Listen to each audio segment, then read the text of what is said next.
ओम अवधूत दत्तात्रेय नमः. अवधूत चिंतन श्री गुरुदेव दत्त. श्री स्वामी समर्थ. मित्रांनो, असेच स्वामी संदेश आणि प्रेमळ संदेश प्राप्त करण्यासाठी आपल्या चॅनलला नक्कीच आत्ता सबस्क्राईब करा. धन्यवाद. आणि मित्रांनो, व्हिडिओला एक लाईक करून कमेंटमध्ये लिहा श्री स्वामी समर्थ, जय जय स्वामी समर्थ. आणि मी स्वामींचरणी एवढीच प्रार्थना करील की स्वामी समर्थ सर्वांना सुखी, आनंदी आणि निरोगी ठेवा आणि सर्वांच्या इच्छा आकांक्षा सर्व पूर्ण होऊ द्या. आणि तुमचा हात सर्वांच्या पाठीवर ठेवा. आणि स्वामी राया, तुमची भक्ती आम्ही निर्मळ मनाने करू हे आम्ही तुम्हाला वचन देतो. आणि तुम्ही आणि तुमचा आशीर्वाद आमच्या कायम पाठीशी राहू द्या, हीच तुमच्या चरणी प्रार्थना. एक स्वामी भक्त माझ्याजवळ आला आणि म्हणाला की श्री स्वामी समर्थ हे अवतारी पुरुष आहेत. हे त्यांच्या चरित्र गायनातून लक्षात आले आहे. परमेश्वर अवतार घेतो आणि पृथ्वीवर प्रकट होतो आणि मानवी देहाने वावरू लागतो, विविध चमत्कार करतो. मूलतः अजन्मा असणार परमेश्वर जन्म घेतो आणि मग कार्य संपल्यावर आपल्या अवताराची समाप्ती करतो. आणि स्वामी समर्थांच्या या अवतारी स्वरूपाविषयी जाणून घेताना ही अवतार संकल्पना मला थोडीशी समजून घ्यायची आहे.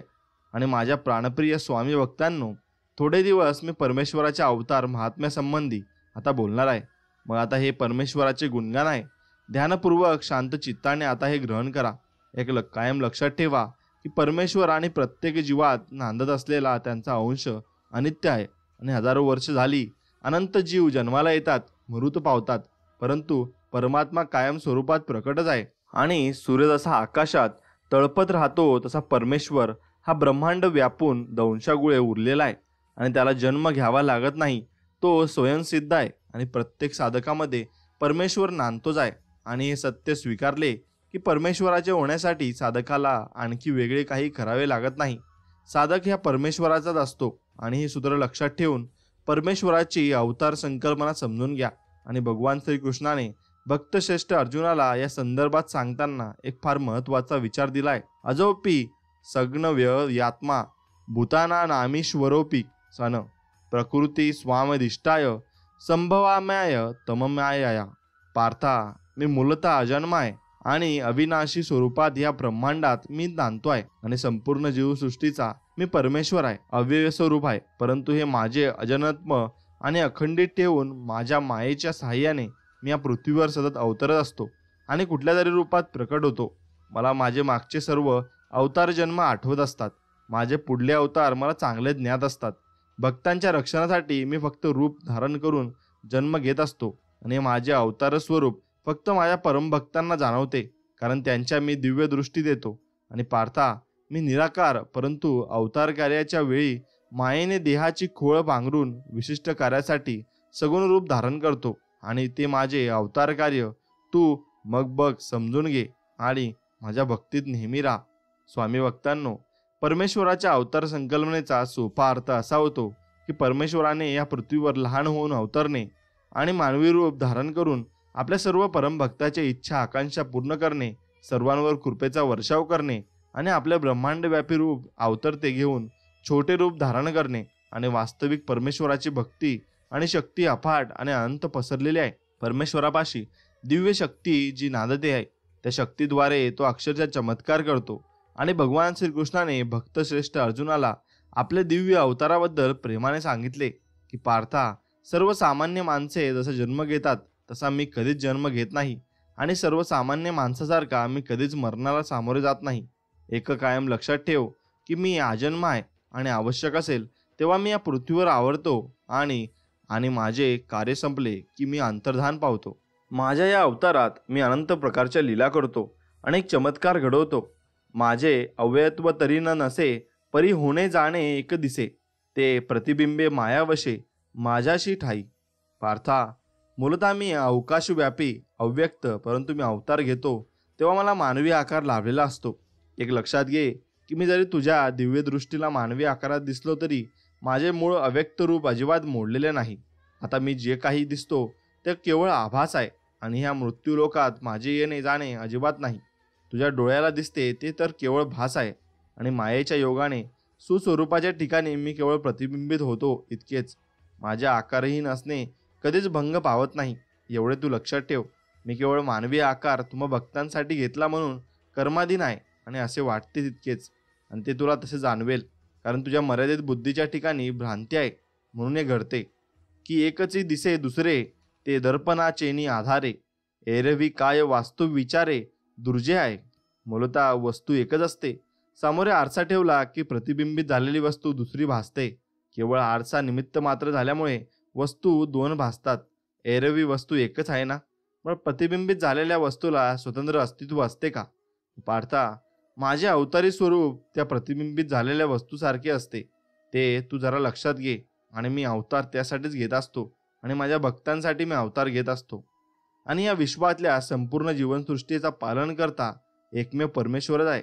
आणि प्रत्येक जीवात सूक्ष्म रूपाने वावरणारा हा परमेश्वर मुळात संपूर्ण ब्रह्मांडभर पसरलेला असतो. आणि परंतु या पृथ्वीवर अवतार धारण करताना तो छोट्या छोट्या तान्ह्या बाळाचे रूप धारण करतो आणि प्रकट होतो. आणि एका लक्षात ठेवायची गोष्ट अशी की जरी तान्ह्या बाळाच्या स्वरूपात परमेश्वर प्रकट झाला, तरी त्या सर्वात शक्तिशाली परमेश्वराचे हे पालकत्व अजिबात नष्ट झालेले नसते.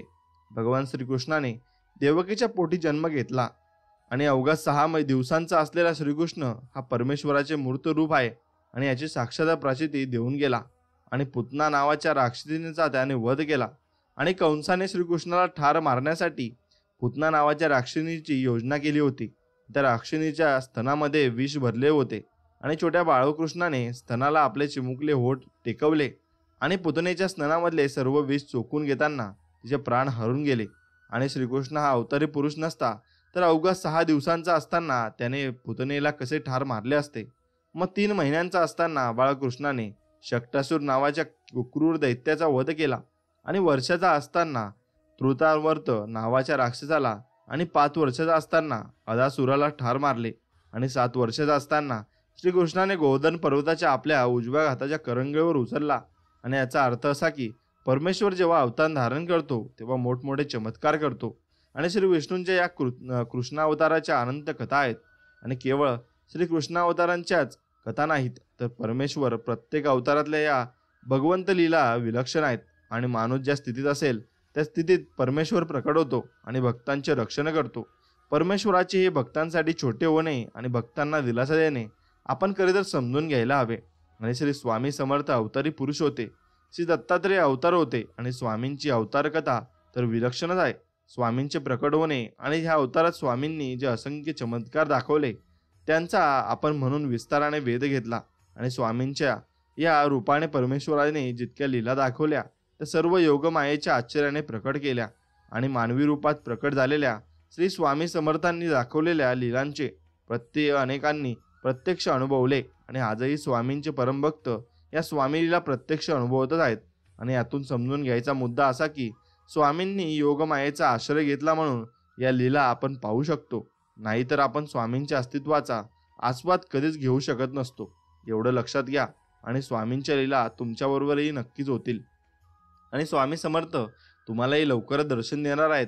अनंत कोटी ब्रह्मांड नायक श्री स्वामी समर्थ आपल्या अवतार कार्यात आपल्या भक्तांच्या सहवासात प्रत्यक्ष वावरले.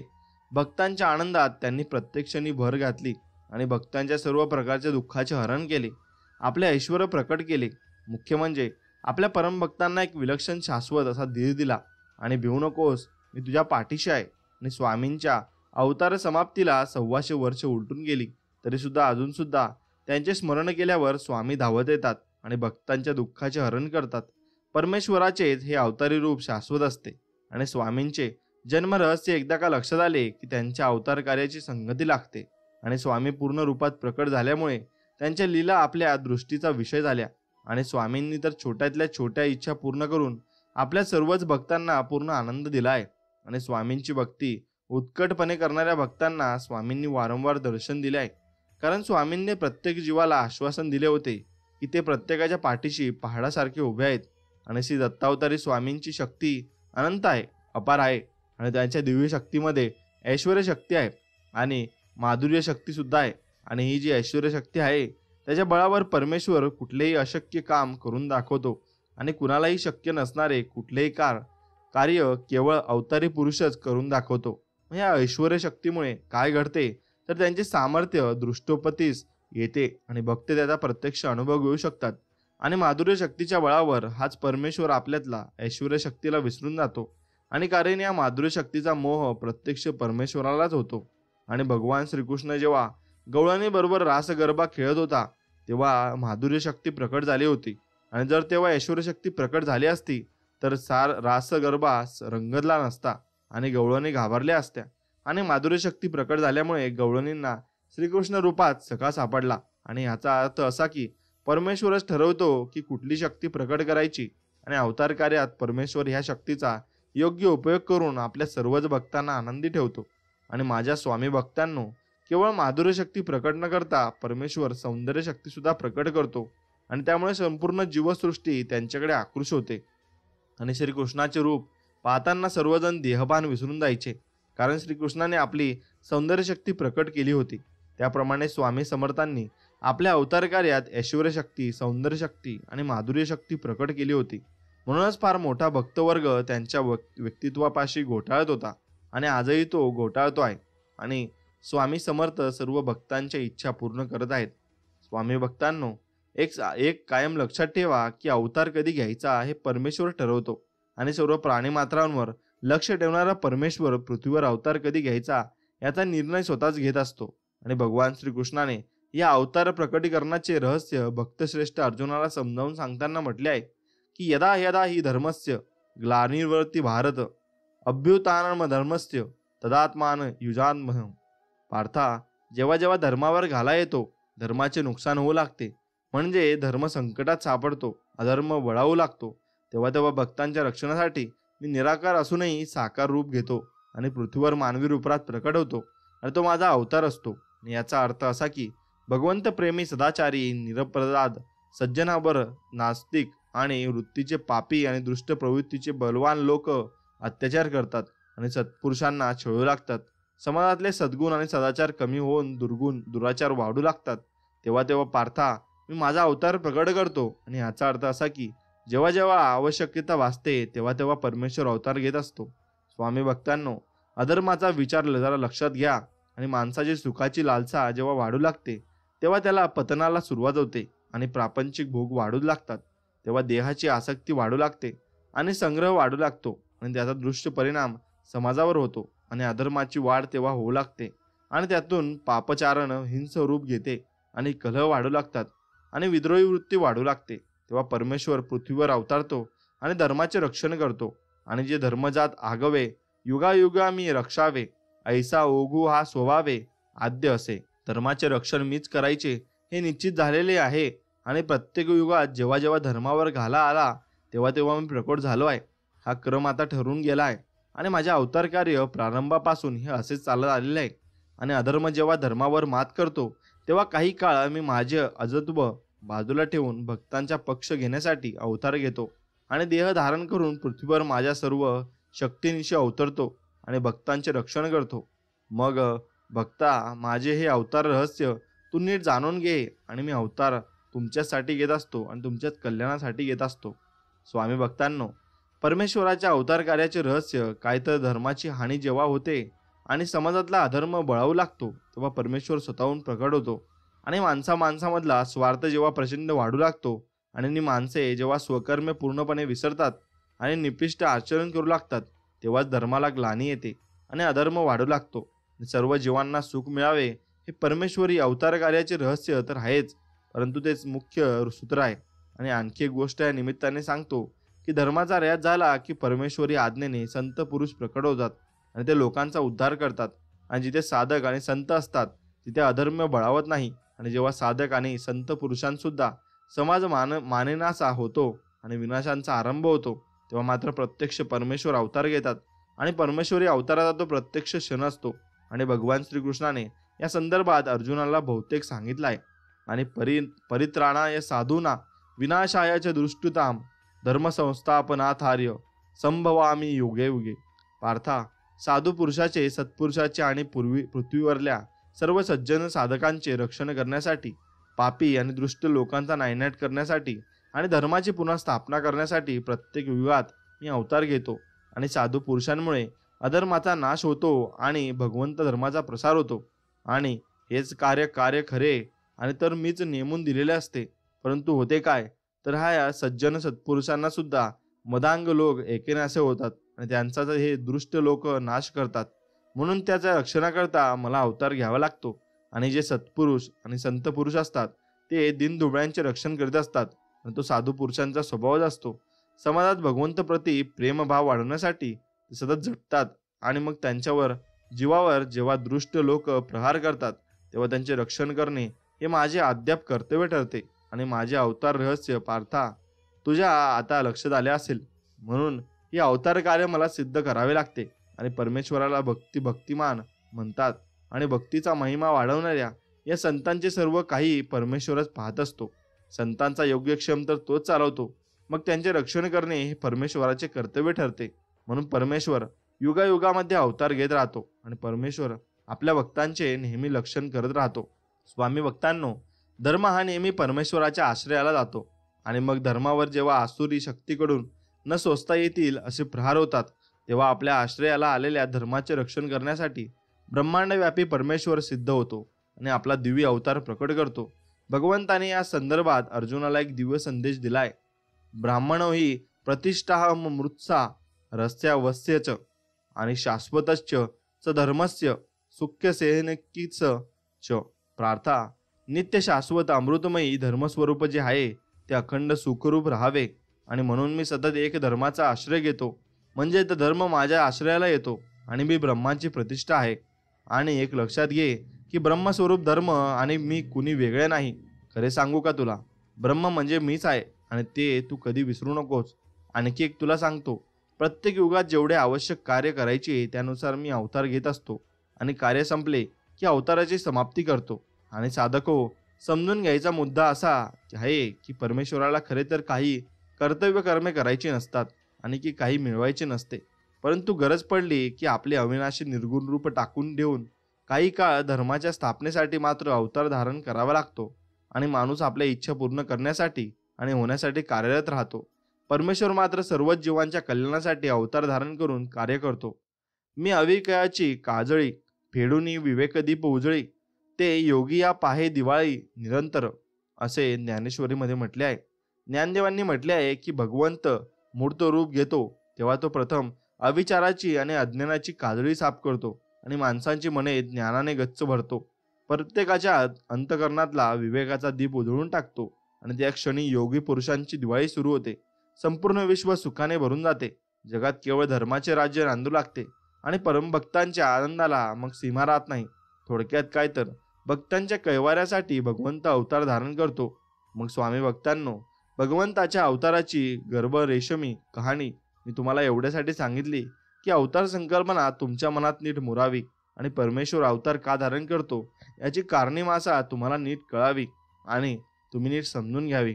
स्वामी भक्तांनो, सज्जन संत सुद्धा रक्षणासाठी, दुर्जन आसुरी शक्तीचा नाश करण्यासाठी आणि शाश्वत अशा धर्माची पुन्हा स्थापना करण्यासाठी परमेश्वर प्रत्येक युगात अवतार घेत असतो आणि मानवी आकार धारण करून सर्वसामान्य माणसांचे जीवन सुखी करतो. आणि आपल्या भक्तांच्या कैवाऱ्यासाठी परमेश्वर मूर्त रूप धारण करून अवतरतो आणि दाटून आलेला अज्ञानाचा आणि अविचाराचा दाट काळोख भेदून टाकतो. आणि थोडक्यात सांगायचे तर जेव्हा बोकाळतो, धर्मावर मात करतो तेव्हा परमेश्वर प्रकट होतो आणि धर्माचे रक्षण करतो.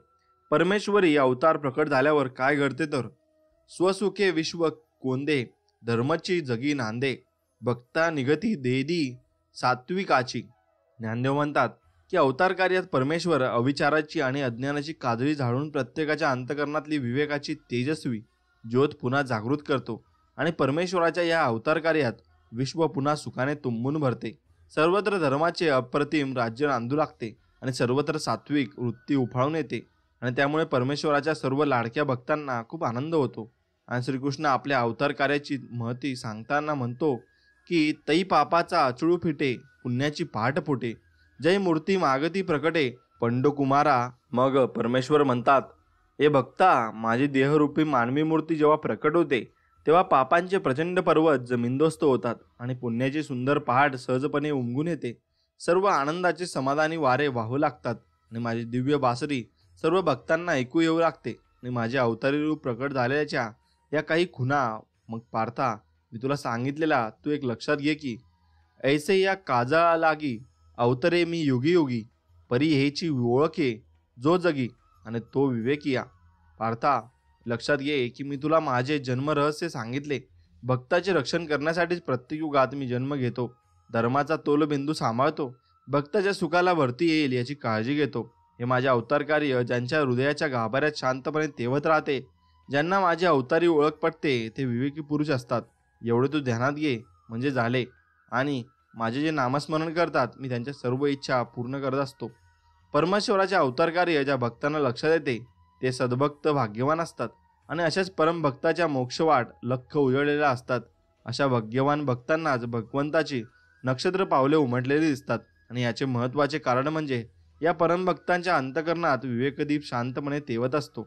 आणि भगवान श्रीकृष्णाने अर्जुनाला एक दिव्य संदेश या संदर्भात दिला आहे की जन्मकर्मच दिव्यमेव यो वेती तत्वत त्वक्ता देह पुनर्जन्म नेती मामेती सोर्जुन.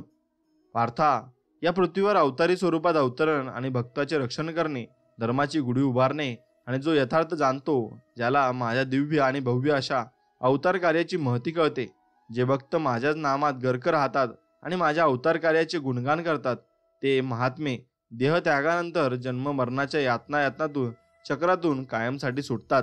त्यांना पुनर्जन्म नाही, ते मोक्षाचे प्रवासी असतात. मग मृत्यूनंतर ते मला जेवून मिळतात आणि ते माझे होऊन जातात. माझ्या दिव्य अस्तित्वात भक्ती मार्गाने विरघळून जातात. आणि याचा अर्थ असा होतो की परमेश्वराचे अवतार कार्य ह्या भक्तांच्या चिंतनाचा विषय झाला की मग त्याची भक्तिगंगा दुथडी वाहू लागली आणि की परमेश्वर त्या आपल्या भक्तांचा हात आपल्या हातात घेतो आणि त्याला शाश्वत आनंदाचा धनी करतो. एक लक्षात घ्या की परमेश्वर अजन्म आहे आणि अविनाशी आहे. माणूस मात्र विनाशी आहे. परंतु परमभक्तीची पायरी एकदा का ओलांडली आणि परमेश्वराचे अवतार कार्य एकदा का समजून घेतले किंवा अवतार धारण केलेला परमेश्वर भक्तांच्या समाधानी आनंदाचा केंद्रबिंदू होतो आणि भक्ती पातळी परमभक्ताला परमेश्वराकडे घेऊन जाते. ज्ञानदेवांनी ह्यावर भाष्य करताना म्हटले आहे की माझे अर्जंत्वे जन्मने आणि अक्रियाताची कर्म करणे हे अविकार जो जाणे तो परमभक्त आणि परममुक्त. पार्था, माझे अजन्मत्व असूनही माझ्या अवतारी रूपात जन्म घेणे आणि क्रियाशून्यत्व असूनही भक्तांसाठी क्रिया करणे हे माझे अल्पीपण आणि जो परमभक्त जाणतो तो जन्ममुक्त होतो. आणि माझे दिव्य सांगणे तू जरा लक्षात घे. असा मला जाणून घेणारा माझा परमभक्त मुक्तांमधला श्रेष्ठ असतो. आणि तो प्रपंचात वावरत असला तरी तो प्रपंच तरी मनाने गुंतलेला नसतो आणि देहधारे जरी भासला तरी देह भावाने तो चुकूनही स्पर्श करीत नाही. म्हणजे तो स्थिरप्रज्ञ वृत्तीने जगतो आणि मृदुत्व होऊन जगत राहतो. त्यालाच माझे अवतार कार्य समजते आणि त्यालाच मी दर्शन देत असतो. स्वामी भक्तांनो, परमेश्वरी अवतार ही सत्य संकल्पना तुमच्या आता निश्चितपणे लक्षात आली असेल. आणि परमेश्वराच्या अवतार कार्याविषयी भगवान श्रीकृष्णाने आपल्याला दिव्य अशा गीतेमधून अर्जुनाला सांगितले होते. तो विचार मी तुम्हाला गेले काही दिवस आता सांगितलाय. आणि तर एका साधकाने विचारले म्हणून अवतार कार्याचा विस्तार समजून सांगितला. आता स्वामी समर्थांच्या दिव्य अवतारविषयी थोडे विस्ताराने बोलणार होतो. आणि मग लक्ष केंद्रित करा. स्वामी समर्थ वारुळातून प्रकट कसे झाले ते सांगून झाले होते. समाधी अवस्थेतून श्री नृसिंह सरस्वती अचानक जागे झाले आणि लाकूड तोड्याच्या कुऱ्हाडीचा गाव वारुळात ध्यानस्थ अवस्थेत वसलेल्या नृसिंह सरस्वतींच्या मांडीला लागला. तेव्हा ती समाधी अवस्था संपली आणि नृसिंह सरस्वती कर्दळी मनात गुप्त झाले आणि मग भागीरथीच्या घनदाट जंगलात समाधी घालावून बसले. सुमारे 400-500 वर्ष नृसिंह सरस्वती समाधी अवस्थेत होते. आणि या 400-500 वर्षात समाजाची स्थिती खूप बदलली होती आणि हळूहळू आध्यात्मिक विचार प्रवाह गळूळ होत चालला होता आणि समाजातली ही विकृती वाढत चालली होती आणि समाज गांजला होता आणि गरिबांना वाली उरला नव्हता. ऐहिक भोग वाढले होते. म्हणून श्री नृसिंह सरस्वतींनी श्री स्वामी समर्थांच्या रूपात अवतार घेतला आणि आपले अवतार कार्य पूर्ण केले. तुम्हाला एक विचार देतो, तो ऐका. स्वामी भक्तांनो, लाकूड तोड्या हा निमित्त मात्र होता. स्वामी समर्थांच्या दिव्य रूपात अवतार घेण्याची श्री दत्तात्रेयांना आवश्यकता वाटली म्हणून श्री स्वामी समर्थ प्रकट झाले. श्री दत्तात्रेय यांच्या अवतार विभूती म्हणजे श्रीपाद श्री वल्लभ आणि श्री नृसिंह सरस्वती या 2 लोकोत्तर विभूतींना संपूर्ण 14वे शतक व्यापले होते.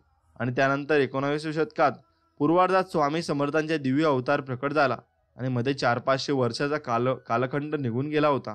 आणि 400-500 वर्षे श्री नृसिंह सरस्वतींनी भागीरथीच्या तीरावर आणि निबिड अरण्यात समाधी लावली होती. त्यांच्या भोवती वारुळ निर्माण झाले होते आणि जी समाधी अवस्था आहे ती केवळ कुंडलिनी शक्ती जागृत करून श्री नृसिंह सरस्वती ध्यानस्थ बसले होते.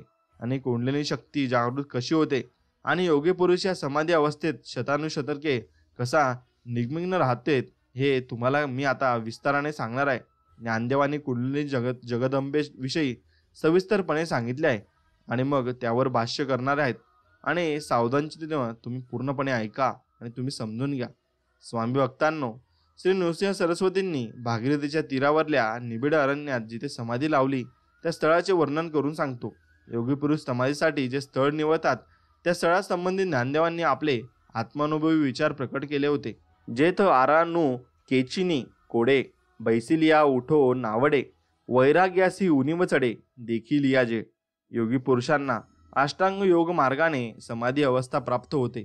प्रत्यक्ष समाधी अवस्थेत शिरण्यासाठी ते असे स्थान शोधून काढतात की जिथे समाधीचे समाधान लाभावे आणि समाधी अवस्था जागृत करण्यासाठी आसन मांडी एकदा का घातली की उठू नये अशी मानसिक स्थिती व्हावी इतके ते स्थान रमणीय असावे आणि जवळ झुळझुळी वाहणारी नादी असावी आणि वृक्षाखाली ते स्थान असावे. मुख्य म्हणजे ते स्थान असे असावे की वैराग्य वृत्तीचा जिवंत जरा आपसूक प्रकट व्हावा आणि धैर्याचा उत्साह वाढावा. निसर्ग इतका फुटलेला असावा की ध्यानालाच ध्यान लागावे. नास्तिक वृत्तीचा माणसाच्या नजरेला जरी ते स्थान पडले तरी त्याची आस्तिक वृत्ती ओसांडून वाहू लागावी आणि त्याला वाटावे इथे ध्यानस्थ बसावे. चक्रवर्ती सम्राट राजाच्या नजरेला हे स्थान पडले व त्याच्या मनाला असा मोह पडला की राज्याचा त्याग करावा आणि या ठिकाणी भगवंत चिंतनात ध्यान लागावे आणि बसल्या क्षणी समाधी लागावी. असे हे पवित्र स्थान असते. जेथ अमृताचे नि पाडे मुळे ही सकट गोडे जोडती दाटे झाडे सदा फळती. बारमास अमृताची फळे लगडावी अशी दाट झाडे आणि चोह बाजूने असावीत आणि झाडांची मुळे सुद्धा इतकी अमृतमयी गोडव्याने रचलेली असावीत की आश्चर्याला आश्चर्य वाटावे आणि ते रान इतके दाट असावे की त्या रानातली सर्व झाडे ही अमृत फळांनी बहरलेली असावीत आणि पाणी इतके शुद्ध पवित्र असावे की पावसाळ्यात सुद्धा तिथे गढूळ त्याने प्रवेश करू नये आणि झाडातून ऊन असे झिरपावे की दिवसा जणू चंद्रप्रकाश अवतरलाय आणि मंद झुळकांची रेलचेल असलेली सुगंधी वारा वाहत आहे आणि असावा. साधका हो, हे समाधानी स्थान इतके सुंदर असावे की मनाला संतोष व्हावा. आणि श्री नृसिंह सरस्वतीच्या अरण्यात शिरले दाट रान असे होते ज्या रानात श्री नृसिंह सरस्वती वडाच्या झाडाखाली बसले आणि समाधा अवस्था भोगू लागले आणि ते स्थान खूप अगम्य होतं. स्वामी भक्तांनो, एका स्वामी भक्ताने विचारले की नृसिंह सरस्वतींनी समाधी घेतली त्यांच्या अगोदर ज्ञानदेवांनी आळंदीला संजीवन समाधी घेतली. दोघेही योगी होते, अवतारी पुरुष होते. ज्ञानदेव हे नाथपंथी होते. श्री नृसिंह सरस्वती हे दत्त संप्रदायाचे होते. ज्ञानदेव समाधी अवस्थेतून पुन्हा प्रकट झाले नाहीत, परंतु श्री नृसिंह सरस्वती स्वामी समर्थांच्या तेजस्वी रूपात 400-500 वर्षांनी पुन्हा प्रकट झाले. हा चमत्कार कसा घडला? त्यांची काही कारणीमासा आहे का?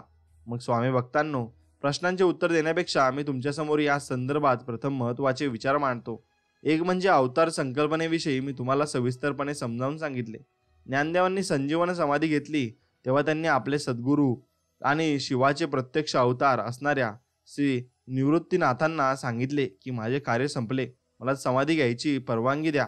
ज्ञानदेवांनी आळंदीला हजारो वारकऱ्यांना समोर समाधी घेतली आणि संत नामदेव महाराजांनी ह्या समाधी सोहळा वर्णन करून ठेवला आहे आणि प्रत्येकाने साधकाने हे नामदेव महाराज कृत संजीवन समाधीचे अभंग वाचायला हवेत आणि वाचताना डोळ्यातल्या अश्रूंना कितीही प्रयत्न केला तरी बांध घालता येत नाही. ज्ञानदेवांनी 4ही योगी अवतारी पुरुषांची समाधी घेतली आणि मुक्ता योगमाया होती आणि ती आकाशातल्या विजेबरोबर अवकाशात अचानक निघून गेली. आणि नृसिंह सरस्वती हे योगी पुरुष ज्ञानदेवानंतर 125 वर्ष अवतार स्वरूपात प्रकट झाले आणि श्री दत्तावतारी असलेल्या या युगपुरुषाने आपले काम केले आणि सर्वांसमोर गुप्त झाले. भागीरथीच्या तीरावर कळदळी मनातून गुप्त झाल्यावर प्रकट झाले आणि निबिड अरण्यात त्यांनी समाधी घेतली नाही, तर ते योगी मायेच्या बळावर समाधी अवस्था भोगू लागले. आणि श्रीपाद श्री वल्लभ आणि श्री नृसिंह सरस्वती या 2 अवतारानंतर 500-600 वर्षांनी अक्कलकोट निवासी श्री स्वामी समर्थ तेजपुंज रूपात प्रकट झाले. त्यासंबंधी मी आपल्याशी सविस्तरपणे बोललो आहे.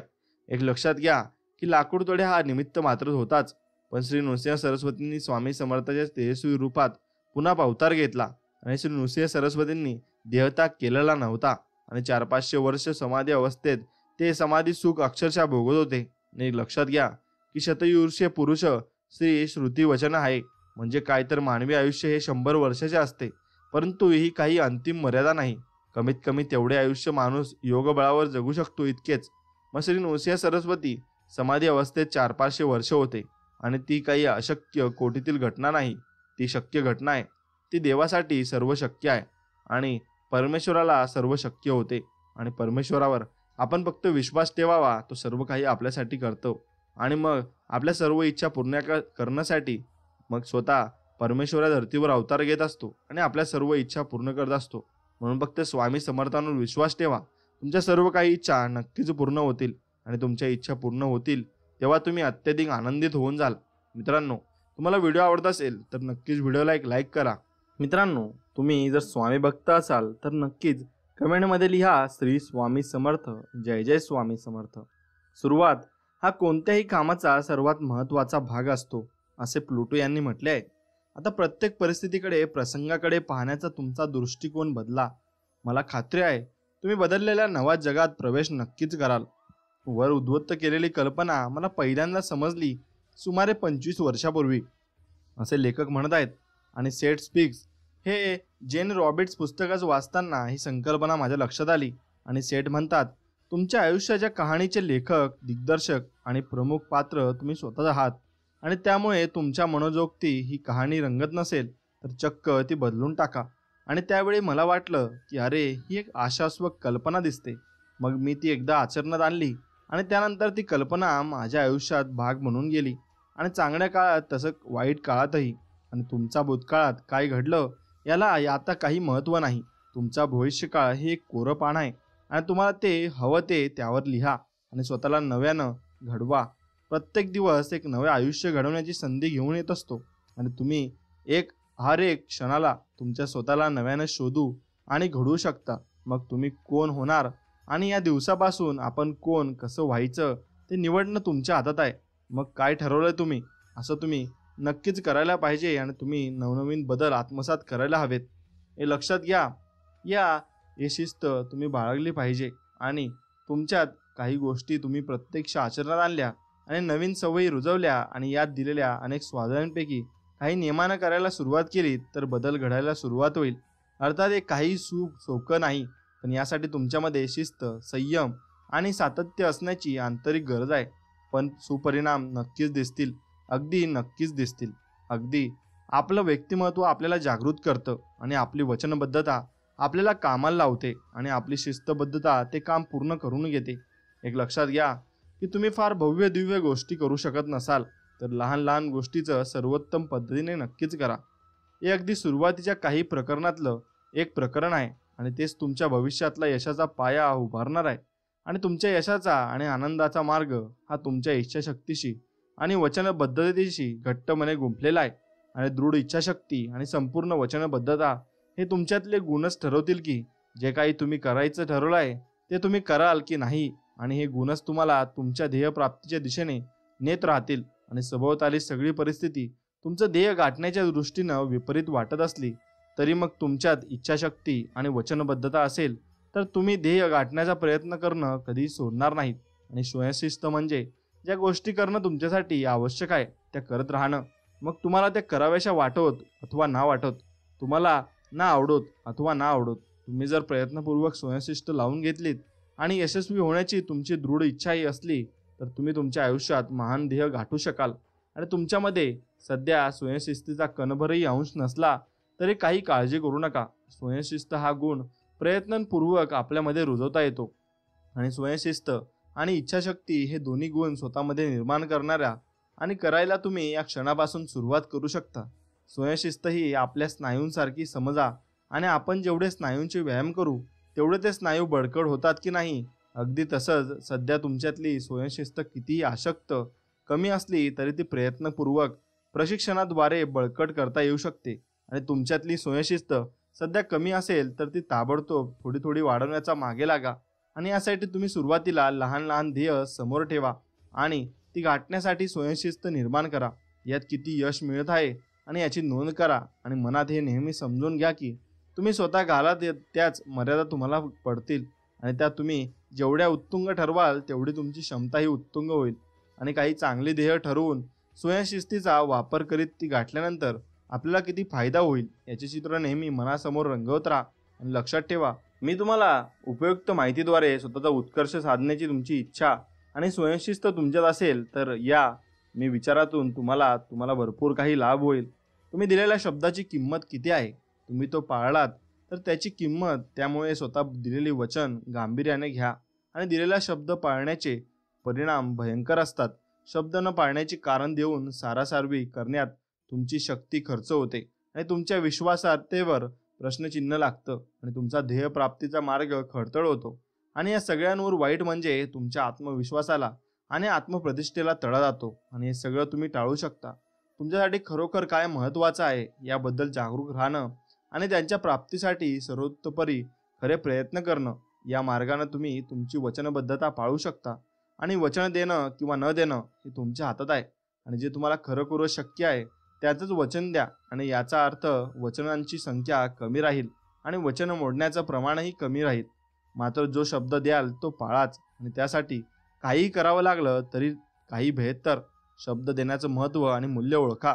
वचन मोडण्याचे परिणाम किती हानिकारक असतात हे सदैव लक्षात ठेवा. ही कृती करण्याची वेळ आहे. तुम्ही स्वतःला खालील प्रश्न नक्कीच विचारा. या क्षणाला कोणकोणत्या गोष्टींसाठी स्वयंशिस्त तुमच्यात नाही? अगदी प्रामाणिकपणे स्वतःला याचं उत्तर द्या. आणि तुमच्यात जर आधीच स्वयंशिस्त असती तर तुम्हाला कोणते लाभ झाले असते? तुमचं ध्येय गाठण्यासाठी सर्वप्रथम तुम्ही कशाने सुरुवात कराल? आणि तुमचा कृती आराखडा छोट्या पायऱ्यांच्या स्वरूपात लिहून काढा आणि काम पूर्ण करण्याची विशिष्ट वेळ निर्धारित करा. आणि यातली प्रत्येक पायरी गाठण्यासाठी स्वतःच एक मुदत निर्धारित करा. आणि स्वतःमध्ये या गोष्टीसाठी अधिक स्वयंशिस्त निर्माण करण्याचं ध्येय तुम्ही गाठलं आहे हे तुम्हाला कसं कळेल हे आता मी तुम्हाला सांगणार आहे. आणि तुम्ही लक्षपूर्वक ऐका आणि लक्षपूर्वक बघा. आपल्या आयुष्याची संपूर्ण जबाबदारी स्वीकारणं. तुमच्या आयुष्यात जे काही घडतं त्याची संपूर्ण जबाबदारी आपली स्वतःची आहे. आणि हे एकदा तुम्ही मनोमन स्वीकारलं की मग तुम्ही अच्युत कामगिरी सुरू होते. आणि मग बहुतेक लोकांना स्वातंत्र्य नकोच असतं, कारण स्वातंत्र्याबरोबरच जबाबदारी येते आणि त्यांना स्वतःवर जबाबदारी घेण्याची भीती वाटते. हे लक्षात घ्या. तुमच्या आयुष्याच्या बरे वाईटपणाला केवळ एकच व्यक्ती जबाबदार आहे आणि ती व्यक्ती म्हणजे तुम्ही स्वतः. तुमचा बॉस, जोडीदार, पालक, मित्र, तुमच्याकडे कामासाठी येणारे लोक, अर्थव्यवस्था, हवामान यापैकी काहीही तुमच्या स्थितीला जबाबदार असू शकत नाही. तुम्ही तुमच्या आयुष्यासाठी जबाबदार आहात. आणि ज्या दिवशी तुम्ही या बाबतीत इतरांना दोष देणं थांबवाल त्याच दिवसापासून बदल घडायला सुरुवात होईल. आणि आपल्या आयुष्याची जबाबदारी आपण घेणं म्हणजे आपल्या आयुष्याचं नियंत्रण आपल्याकडे घेणं आहे. आणि आपल्या आयुष्याचे आपणच नायक बनणं. अशी जबाबदारी आपण एकदा का स्वीकारली की मग आपण परिस्थितीचे बळी राहत नाही. नंतर आपल्याला हवी ती परिस्थिती घडवण्याची ताकद आपल्यात येते. आणि किमान परिस्थितीला कसं यशस्वीपणे तोंड द्यायचं हे ठरवण्याची क्षमता निश्चितच निर्माण होते. आणि तुमच्या आयुष्यात काय घडतंय यापेक्षा तुम्ही त्याला प्रतिसाद कसा देत आहात याच्यावर सर्व अवलंबून असतं. आणि याला जास्त महत्त्व आहे. तुम्ही आयुष्याकडे कोणत्या दृष्टिकोनानं बघता आणि याला जास्त महत्त्व असतं. आणि कोणत्या दृष्टिकोनातून आयुष्याकडे बघायचं याची निवड सर्वस्वी तुमच्यातच हातात असते. आणि समजा तुम्ही तुमच्या आयुष्याच्या स्थितीबद्दल इतरांना दोष देत असाल तर मग तुमचं आयुष्य सुधारण्यासाठी या सर्वांमध्ये बदल घडावे लागतील, नाही का? मग आणि इथे मी तुम्हाला सांगतो की मित्रांनो, इतरांमध्ये आपल्याला हवे तसे बदल घडून येणं हे अशक्य आहे. तुमच्या आयुष्यातल्या अप्रिय गोष्टी बदलण्यासाठी तुम्ही तुमच्या विचारात, कृतीत आणि भावनांमध्ये बदल घडवून आणू शकता.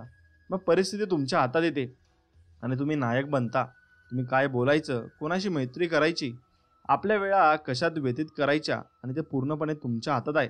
मग तुम्हाला हवं तेच निवडा आणि मग दुसऱ्यांच्या वागण्याला प्रतिक्रिया देत बसू नका. हे लक्षात घ्या. तर दुसऱ्यांच्या वागण्याला प्रतिसाद द्या आणि प्रतिक्रिया आपोआपच होते. प्रतिसाद मात्र विचारपूर्वक देता येतो. आणि तुमचं आयुष्य स्वतःच्या हातात घेतलंय की एक भयंकर परिणाम होतो. आणि परिस्थितीबाबत ज्याला दोष देता येईल असं कोणी शिल्लकच राहत नाही. साधारणपणे आपल्या परिस्थितीबाबत तक्रार असणारी व्यक्ती नेहमी दुसऱ्याला दोष देताना दिसते. पण हे लक्षात घ्या की त्या परिस्थितीबाबत तुम्ही स्वतःची जबाबदारी स्वीकारलीच पाहिजे. आणि सगळं दुसऱ्यांवर ढकलून कसं चालेल? तुमचा खरोखरच काही दोष नाही का त्यात? विचार करा बरं. मग तुमचा त्यातला सहभाग आणि स्वीकारल्याशिवाय त्या समस्येवर उपाय कसा शोधता येईल? आणि तुम्ही त्या समस्येचा भाग नसाल तर मग त्या समस्येवरच्या उपायावरचाही भाग नसाल. किंवा तुमच्या शब्दात सांगायचं तर तुमच्या परिस्थितीला इतर कोणी जबाबदार असतील तर ती सुधारावल्याही इतर कोणी पुढे यायला हवं असं ठरेल. हे ठीक आहे का? याचा विचार करा. इतर कोणी तुमची परिस्थिती सुधारण्याचे प्रयत्न का करेल? आणि आता समजा प्रचंड वाहतुकीमुळे तुम्हाला कामावर पोहोचायला थोडा उशीर होतो आणि आपल्याला उशीर होतो याचं कारण ती वाहतूक असं तुम्ही सांगता. मग या स्थितीत तुम्ही ऑफिसला वेळेवर पोहोचण्यासाठी काय त्या वाहतुकीनं जादूनं अदृश्य व्हायचं का? मग असं कधीच होऊ शकणार नाही आणि हे तुम्हाला जाणून घ्यायचं आहे आणि तुम्हाला समजतं ना. मग तुम्ही वेळेवर पोहोचावं आणि तुम्ही यासाठी वाहतूक वाया जाणारा वेळ गृहीत धरून तुम्ही त्याचप्रमाणे तुमची निघण्याची वेळ पुरेशी अलीकडे आणणंच हाच त्याचा उपाय आहे आणि मग हे तुमच्या हातात आहे. आणि अगदी याच प्रकारे तुमच्या आयुष्यातल्या प्रत्येक स्थितीबाबत समाधानात तुमच्यात हातात आहे आणि तुम्हीच सर्व काही करू शकता. त्यामुळे पुन्हा एकदा सांगतो, आजूबाजूच्या परिस्थितीचा तुमच्यावर क्षणोक्षणी होणारा परिणाम कसा असेल हे तरी तुमच्या हातात नसलं तरी त्याला तोंड कसं द्यायचं हे मात्र तुमच्या हातात आहे. एवढं तुम्ही समजून घ्या. आणि आपण परिस्थितीचे बळी आहोत असं मानणारे भरपूर काही लोक, बळी मनोवृत्तीचे लोक नेहमी दुसऱ्यांना दोष देतात आणि भूतकाळ उघडत बसतात आणि भविष्यात काहीतरी चमत्कार होऊन दुसरे लोक किंवा परिस्थिती बदलेल आणि आपल्या आयुष्यात सुधारणा होईल अशी अपेक्षा करीत राहतात. मात्र आपल्या परिस्थितीला आपण जबाबदार असतो हे समजलेल्या नायक मनोवृत्तीच्या व्यक्ती मात्र आपल्या समस्येबाबत कसं वागलं की ती समस्या सुटेल याचा विचार करतात आणि त्याप्रमाणे वागतात. भूतकाळाचा वापर हे लोक एखाद्या धड्यासारखा करतात आणि त्यातली शिकवण लक्षात ठेवतात आणि वर्तमानात जगतात आणि भविष्याकडे नजर लावून नव्हे. तर सगळ्याचा महत्त्वाचा प्रश्न हा, जेव्हा आयुष्य तुमच्या पुढे आव्हान उभी करतं तेव्हा तुम्ही कोणती कृती करणं निवडता? तुम्हाला बळी मनोवृत्तीचं व्हायचं आहे का आणि नायक मनोवृत्तीचं? मग महात्मा गांधी यांनी मोठं अर्थपूर्ण विधान केलं आहे आणि तुम्ही जोपर्यंत मुभा देत नाही तोपर्यंत कोणीही तुमच्या आत्मसन्मानाला धक्का लावू शकत नाही. तुम्ही स्वतःला हे प्रश्न नक्कीच विचारा.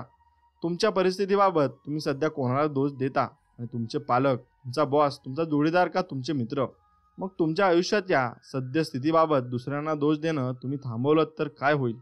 परिस्थितीला बळी बनणं थांबवलं तर काय होईल?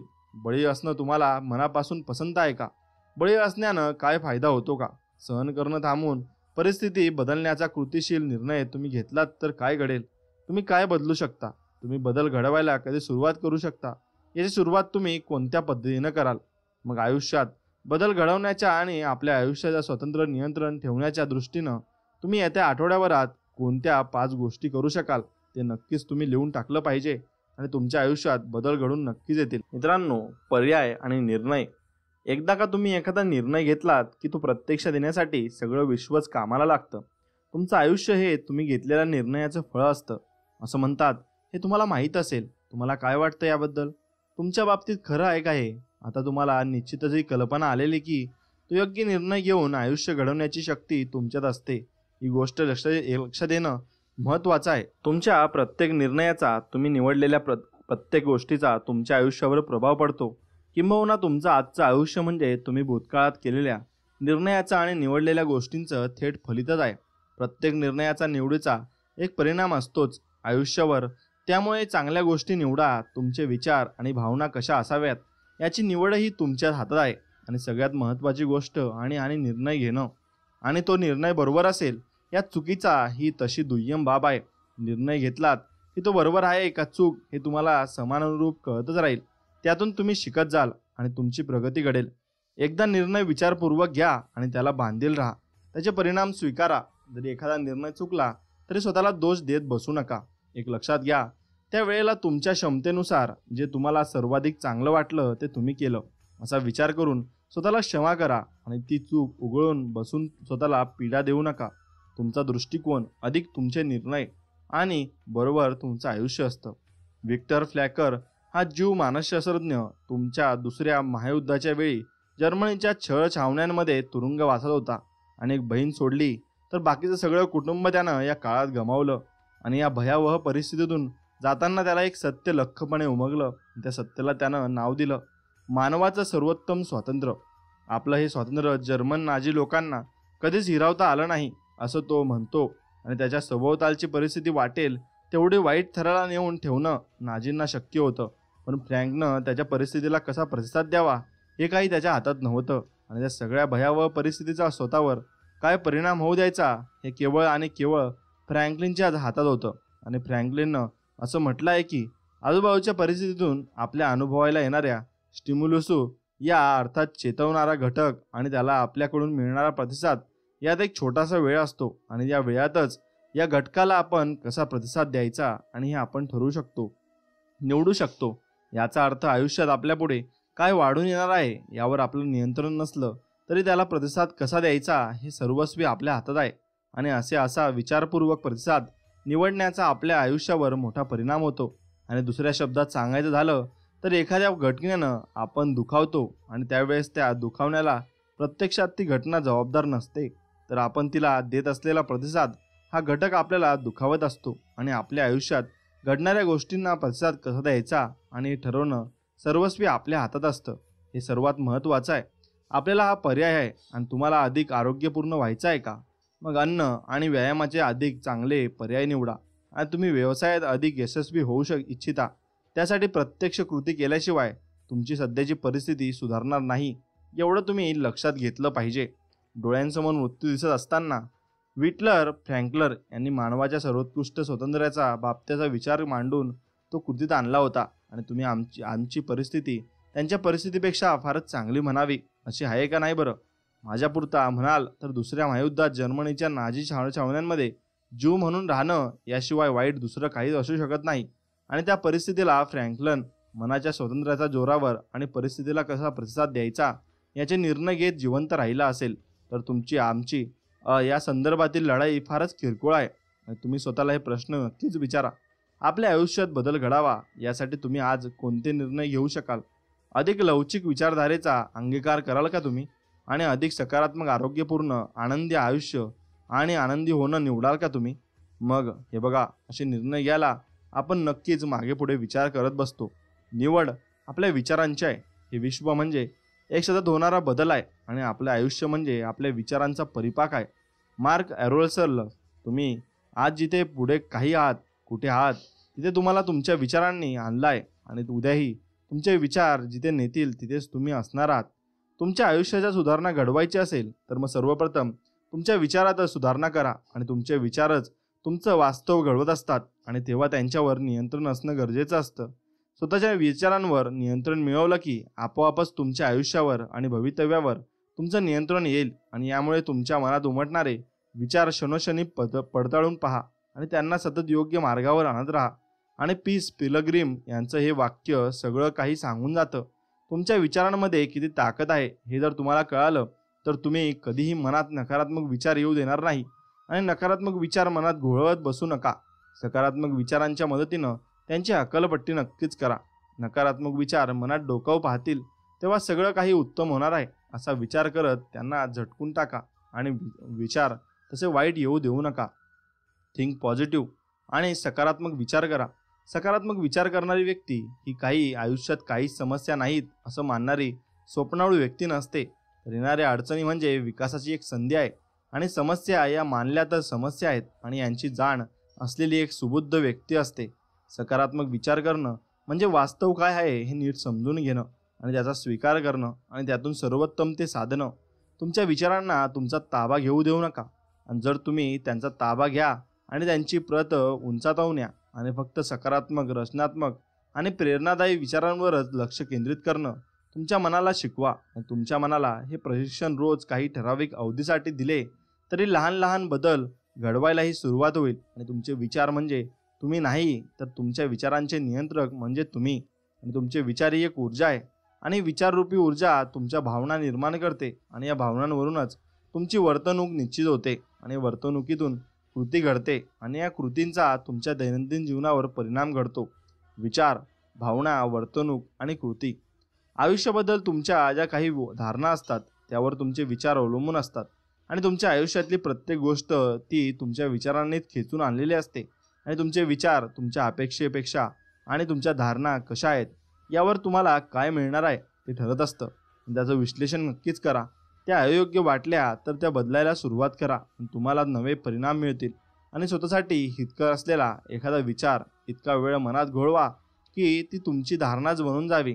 तुम्हाला जी मी आत्ताच सांगितलं की धारणांवरचं तुम्ही तुमची वर्तणूक आणि कृती अवलंबून आणि अवलंबून असते. आणि मग हितकर धारणा तयार झाली की मग वर्तणूक आणि कृतीही हितकारक होणार आहे. आणि उदाहरणार्थ तुम्ही जर सतत पैशाच्या चचणीशिवाय आणि चणचणीविषयी विचार करत असाल तर मग नेहमी त्या भीतीच्या छायेत वावराल आणि तुम्ही तोडक्या गोष्टींचाच विचार नक्कीच कराल. स्वतःजवळ असणारा थोडाफार पैसा तुम्ही उराशी कवटाळून ठेवाल आणि खूप संपत्ती मिळवण्याचं स्वप्न पाहत राहाल. पुढचे 48 तास मनात एखादाही नकारात्मक विचार येऊ नये यासाठी पूर्ण प्रयत्न करा. नकारात्मक विचार उद्भवू लागताच त्या क्षणी त्याला घालवून देऊन सकारात्मक विचार मुद्दाम करा आणि हे प्रयत्नांनी करता येतं. प्रेमाचे, सहानुभूतीचे, आनंदाचे विचार मनात आणून नकारात्मक विचार येत्या क्षणीच ओढून लावा. आणि सुरुवातीला हे अवघड वाटेल पण प्रयत्न सोडू नका. हे जमतं, नक्की जमतं. 48 तासाचा हा प्रयोग झाल्यावर हाच प्रयोग 5 दिवसांनी हाती घ्या आणि हे जमलं की आठवडाभरासाठी हा स्वाध्याय करा. आणि सकारात्मक विचार करायला सुरुवात केल्यापासून तुमच्या जीवनात काय बदल झाला आहे ते नक्कीच तुम्ही मला कमेंटमध्ये कळवा. तुमच्या धारणा काय आहेत? मग आता हे माझं तुम्हाला शेवटचं सांगणं आहे. आयुष्याला भिवू नका. आयुष्य जगण्यासारखे बहुतेक आहे आणि यावर विश्वास ठेवा आणि मग तुमची हीच धारणा नवनिर्माण करेल. एखाद्या व्यक्तीच्या आंतरिक धारणा ज्या असतात त्याचंच प्रतिबिंब त्याच्या आयुष्याच्या स्थितीत उमटलेलं असतं. आता आयुष्याबाबतच्या तुमच्या धारणा काय आहेत आणि आयुष्य म्हणजे तुम्हाला काय वाटतं हे अतिशय महत्त्वाचं आहे. कारण तुमच्या धारणांवरूनच तुमच्या वाट्याला येणारं ते ठरत असतं. आणि विचार करा, तुमच्या धारणांमधूनच तुमचं जग आकाराला येतं. आणि दुसऱ्या शब्दात सांगायचं तर हे जर खरोखर असलं कसं आहे हे नाही आपण बघत, तर ज्या पद्धतीने आपल्याला जगाकडे बघायला शिकवलं जातं त्या पद्धतीने आपण बघतो. आणि आपली जगाबाबतची समजूत म्हणजे वास्तव जगाबाबतचा केवळ अंदाज असतो. आणि आपल्या या अंदाजावरूनच आपण परिस्थितीला कशा पद्धतीने तोंड देऊ हे ठरतं. आणि प्रत्येक परिस्थितीवरून नव्हे तर आपल्यापैकी प्रत्येकजण हा त्यांच्या धारणांच्याच चक्षूमधून जग पाहतो. आणि मी जे काही सांगत आहे ते केवळ निरर्थक बडबड आहे असं वाटतंय का तुम्हाला? मलाही सुरुवातीला असं वाटत होतं, पण मी जेव्हा मानसशास्त्राचा अभ्यास केला आणि त्यातल्या प्लॅसिबो इफेक्ट आणि पिग्मॅलाइन इफेक्ट आणि सेल्फ फुलफिलिंग्स प्रोसेसेस या संकल्पना मला समजल्या तेव्हा मला याचा खरा अर्थ समजला. आता प्लॅसिबो इफेक्ट, आता प्रत्येक वैद्यकीय विद्यार्थ्याला इतकंच नक्कीच माहीत असतं की मनाचा शरीरावर परिणाम होतो आणि असतो. आणि काही लोकांना आपल्याला औषध मिळत आहे या केवळ विश्वासानंच बरं वाटू लागतं. हे औषध आहे, घे म्हणजे बरं वाटेल असं डॉक्टरांना सांगून दिलेली गोळी घेतल्यावर त्या पेशंटला बरं वाटल्याची कित्येक उदाहरणं असतात. भले मग ती गोळी फक्त साखरेची का असेना. वास्तवात औषध नसलेला पदार्थ औषध समजून घेतल्यानंतर बरं वाटणं याला वैद्यकीय भाषेत प्लॅसिबो परिणाम म्हणतात. मग जेव्हा मन सकारात्मक सूचनांच्या साहाय्यानं शरीराचे रोग बरे करतं तेव्हा त्या परिणामाला प्लॅसिबो परिणाम म्हणतात. आणि याउलट हेच मन नकारात्मक विचार आणि धारणांच्या माध्यमातून शारीरिक आरोग्यावर विपरीत परिणाम करतं त्याला मग नोसिबो इफेक्ट परिणाम म्हणतात. आणि मग ते परिणाम हे चुकीचे असतात.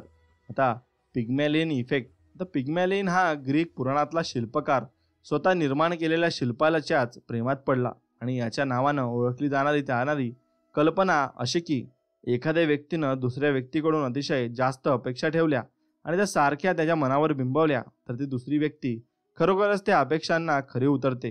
आणि हा इफेक्ट उलट पक्षी देखील तेवढाच प्रभावी ठरतो. सेल्फ फुलफिलिंग प्रोसेसेस, आता हा एक सामाजिक चमत्कार आहे. एखाद्या व्यक्तीची अमुक एक गोष्ट आपल्या बाबतीत घडणार अशी पक्की धारणा असेल तर ती खरंच घडते. आणि आपल्या धारणांचा आपल्या आयुष्यावर प्रभाव असतो. आणि हे त्यामागचं तत्व आहे. एवढं नक्कीच तुम्ही लक्षात घ्या. आणि या संकल्पनांचा अभ्यास केला की नक्कीच समजतं की आपले विचार आणि धारणा किती शक्तिशाली असतात ते. आता धारणा म्हणजे नक्की काय, तर आपल्याला कळत नकळतपणे मिळणारी माहिती जिला आपण सत्य म्हणून स्वीकारतो. आणि आपल्याला जे खरे वाटते त्यातून आपली धारणा घडते आणि ती घडत असते. आपण स्वतःला, इतरांना आणि जगाला जे काही समजतो त्याचं जे काही मूल्यांकन करतो ते म्हणजे धारणा. आणि अशी व्याख्या रॉबर्ट डिल्सनने केली आहे. धारणा घडते ती सातत्याने विचार केल्यामुळं. आणि एखादी गोष्ट सत्य आहे असं एकदा का आपल्या मनानं घेतलं मग प्रत्यक्षात ती सत्य असो व नसो की आपणही ती सत्य असल्यासारखं वागू लागतो. त्या धारणेला बळकटी देणाऱ्या बाबीच स्वीकारतो. आणि धारणा या सेल्फ फुलिंग प्रोसेसिस सारख्या असतात. मग त्याची कार्यपद्धती अशी असते, तुमच्या धारणांचा थेट परिणाम तुमच्या भावनांवर होत असतो आणि तुमच्या भावना कृतीवर परिणाम करतात आणि तुमच्या कृतीच ठरवतात की तुम्हाला काय मिळणार आहे आणि तुम्ही आयुष्य कशा पद्धतीनं जगणार आहेत. आणि तुमच्या धारणांवरूनच ठरत असतं. आयुष्य हे तुमच्या वाट्याला येत नाही तर तुम्ही ते घडवू शकता आणि हे तुम्हाला समजावं अशी माझी इच्छा आहे. आणि तुमचं आयुष्य हे तुमच्या विचारांचं, अपेक्षांचं आणि धारणांचं प्रतिबिंब असतं. तुमचं आयुष्य बदलावं असं तुम्हाला वाटत असेल तर मग सर्वप्रथम तुम्ही तुमची विचारसरणी बदला. आणि अनेक धारणा या आपल्या वयाबदलत्या अनुभवावरून घडत असतात आणि असं धरलं तरी आपण त्या बदलू शकतो हेही समजून घ्या. इतर कोणी व्यक्ती तुमच्या धारणा कधीही घडू शकत नाही आणि तुम्ही आणि केवळ तुम्हीच तुमच्या धारणा घडू शकता. लोकांनी कितीही काही सांगितलं तरी खरं मानून स्वीकारायचं का नाही हे तुमच्यावर असतं. आत्मविश्वास असणं हा एक स्वतःबद्दलचा दृष्टिकोन आहे आणि इथे तुम्हाला निवडीची संधी आहे आणि हा दृष्टिकोन तुम्ही स्वतःसाठी निवडू शकता. हेनरी फोर्ड काय म्हणले ते आठवा. एखादं ध्येय साध्य होणारच नाही हे अशक्य आहे असं तुमच्या मनानं घेतलं तर मग ते खरंच साध्य होणार नाही.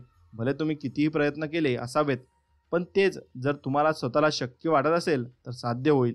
आणि मानव प्राणी 4 मिनिटाच्या आत 1 मैल धावणं ही एक गोष्ट शक्यच नाही. मग असा समज कित्येक दशक चाललेला होता. या बाबतीत अनेक संशोधनं पेपर्सही प्रसिद्ध झाले होते.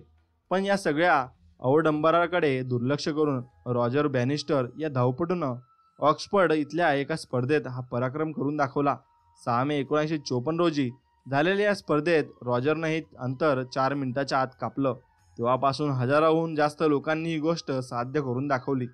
खाली दिलेल्या धारणा तुमच्या आयुष्याचा दर्जा खालावतात आणि झुगारून द्या त्यांना. लक्षात घ्या, त्या गोष्टी मनावर नक्कीच घेऊ नका. संपूर्ण आनंदी असं कोणीच नसतं. काहीतरी कमतरता प्रत्येकातच असते. आयुष्य कठीण असतं. दुर्बल लोकच आपल्या भावना प्रकट करतात असं बोलणं बंद करा. संधी एकदाच आपलं दार ठोठावते. मी अगदी आगतिक आहे आणि माझ्या आयुष्यावर काहीच ताबा नाही. माझी हे मिळवण्याची पात्रताच नाही. कोणीही माझ्यावर माया करत नाही. मी हे करू शकत नाही. हे अशक्य आहे. याऐवजी स्वतःला सबळ करणाऱ्या या धारणा रुजवा आणि हे शब्द तुम्ही नक्कीच बोला. आणि ते शब्द असे की माझं नशीब मी घडवीन. माझी इच्छा नसेल तर मला कोणीही दुखू शकत नाही. आयुष्य मस्त आहे. प्रत्येक घटनेमागे काहीतरी कारण नक्कीच असतं. सगळं काही ठीक होणार आहे आणि मी हे करू शकतो. आणि स्वतःला नक्कीच तुम्ही हे प्रश्न विचारा. माझ्या बाबतीत काय प्रत्यक्षात यावं अशी माझी धारणा आहे. पैशाबाबत माझ्या काय धारणा आहेत. माझ्या नातेसंबंधात माझ्या काय धारणा आहेत. माझ्या शरीराबद्दल माझ्या काय धारणा आहेत. आणि एखादी धारणा बदलण्यासाठी खालील स्वाध्याय करा आणि स्वतःला म्हणा, माझी वास्तवाबाबतची कल्पना आहे तीच खरी असेल असं नाही. मला असं वाटत असलं तरी तेच खरं असावं हे जरुरी नाही. आणि चुकीच्या धारणेच्या विरुद्ध विचार गोळवायला सुरुवात करा आणि चुकीच्या धारणेच्या विरुद्ध कल्पना करा. एखादी धारणा ही वास्तवाबाबतची तुमची कल्पना आहे आणि प्रत्यक्षात वास्तव नाही हे लक्षात घ्या. दिवसातून फक्त 10 मिनिटं वास्तव विसरून जा आणि तुम्हाला हवं ते घडलं आहे या विचारात रममान व्हा. बघा ते नक्कीच घडेल. अजून एक तुम्ही अभ्यास करा. तुम्हाला कमकुवत करणाऱ्या तुमच्या धारणा नक्कीच तुम्ही लिहून काढा. आणि धारणा, भावना, कृती, परिणाम हा अनुक्रम लक्षात ठेवा. सध्यापेक्षा वेगळा परिणाम मिळवण्यासाठी तुम्हाला कोणत्या पद्धतीची कृती करायला हवी हे लक्षात घ्या. आणि वेगळी कृती करून वेगळा परिणाम मिळवण्यासाठी तुमच्या मनातल्या भावना कशा असायला हव्यात त्याही तुम्ही बघितल्या पाहिजे. भावना बदलाव्यात, कृती बदलाव्यात आणि वेगळे परिणाम मिळावेत यासाठी तुमच्या धारणा कोणत्या असायला हव्यात हे तुम्ही नक्कीच बघितलं पाहिजे. एक लक्षात घ्या, महत्त्व दृष्टिकोनाचं आहे. एखाद्या माणसाकडून त्याचं सगळं काही हिरावून घेतलं जाऊ शकतं, पण एक गोष्ट सोडून कुठल्याही कठीण परिस्थितीबाबत दृष्टिकोन कसा हवा हे ठरवण्याचं त्याचं स्वतंत्र. आणि तुमचा दृष्टिकोन हा तुमच्या आनंदी असण्यातला कळीचा मुद्दा आहे. आणि दृष्टिकोन बदललात तर सगळ्या बाबतचे पाहण्याचा तुमच्यात पद्धतीत आश्चर्यकारक बदल होऊ शकतो आणि परिस्थितीला तोंड देण्याची तुमची पद्धतही बदलू शकते. आयुष्याच्या खेळाचे हे नियम तुम्हाला समजले तर तुमचा त्रास नक्कीच कमी होईल. आणि आयुष्य हे हास्य आणि अश्रू, ऊन आणि सावलीनं बनलेलं असतं. आणि वाईट गोष्टींकडे बघण्याचा दृष्टिकोन बदलून त्या तुम्हाला स्वीकाराव्या लागतील. आणि तुमच्या बाबतीत जे काही घडतं ते एकाच वेळी एक आव्हानही असतं आणि एक संधीही असते हे लक्षात घेतलं पाहिजे. आणि अगदी वाईटातल्या वाईट परिस्थितीतही आयुष्याच्या चांगल्या बाजूकडे पाहायला शिका. आणि प्रत्येक वाईट गोष्टीतही चांगलं काहीतरी दडलेलं असतंच हे लक्षात यायला कधी कधी वेळ लागतो इतकंच, पण ते लक्षात नक्कीच येतं. मी तुम्हाला पुन्हा सांगतो, तुमच्या आयुष्यात काय घडत आहे याला जास्त महत्त्व नाही तर तुम्ही ते कशा पद्धतीनं घेता हे महत्त्वाचं आहे. आणि तुमचा हा प्रतिसाद म्हणजेच तुमचं आयुष्य आहे. आणि आयुष्य ही भल्या बुऱ्या क्षणांची मालिका असते आणि या प्रत्येकातलं चांगलं तेवढं टिपून घेणं तुमच्या हातात असतं आणि ते श्रेयस्कर आहे. उदाहरणार्थ, तुमच्या पत्नी तुम्हाला सोडून गेली तर तुम्ही काय कराल?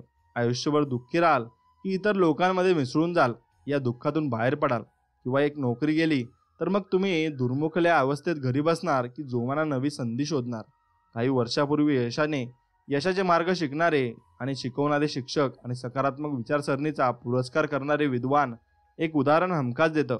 ते म्हणत, आयुष्याने जर तुमच्या हातात आंबट लिंबू दिलं असेल तर मग त्याचं साखर मिसळा आणि झक्कपैकी त्यात सरबत बनवा. मग माझा मुद्दा तुमच्या लक्षात आलाच असेल, हो ना? मग तसंच तुम्ही करायला हवं. स्वच्छ निरोगी दृष्टिकोनाची काही उदाहरणं अशी आहेत. स्वतःला चुकण्याची परवानगी द्या आणि प्रत्येक चुकीतून काहीतरी शिका. आणि काही गोष्टी आपल्याला माहीत नाहीत ते कबूल करा. आणि दुसऱ्याची मदत मागण्यात काहीच कमीपणा नाही. वेळेला मदत मागा, इतरांना तुम्हाला मदत करू द्या. आणि तुम्ही आत्तापर्यंत आयुष्यात काय केलं आहे आणि आता इथून पुढे किंवा जास्त चांगले म्हणजे या क्षणापासून तुम्ही काय करणार आहात याच्यातला फरक मनाशी तपासून पहा. नक्कीच तुम्हाला सर्व काही मिळेल आणि सर्व काही प्राप्त होईल. मग यातच तुमचा विश्वास खूप महत्त्वाचा आहे आणि जेवढा जास्त तुम्ही विश्वास ठेवाल तेवढं जास्त तुम्ही मिळवू शकाल. तुमचा जर स्वामींवर विश्वास असेल तर तुम्हाला तुमच्या इच्छेप्रमाणे फळ नक्कीच मिळेल. आणि स्वामींवर तुमचा विश्वास नसेल तर मग तुम्हाला ते फळ नक्कीच मिळणार नाही. मग विश्वास खूप महत्त्वाचा आहे आणि स्वामींचं नामस्मरणही तेवढंच महत्त्वाचं आहे. ते तुम्ही नक्कीच करा. मित्रांनो, व्हिडिओ आवडला असेल तर नक्कीच व्हिडिओला लाईक करा आणि चॅनलला नक्कीच सबस्क्राईब करा. भेटूया नवीन एक व्हिडिओमध्ये. तोपर्यंत श्री स्वामी समर्थ. जय जय स्वामी समर्थ. धन्यवाद.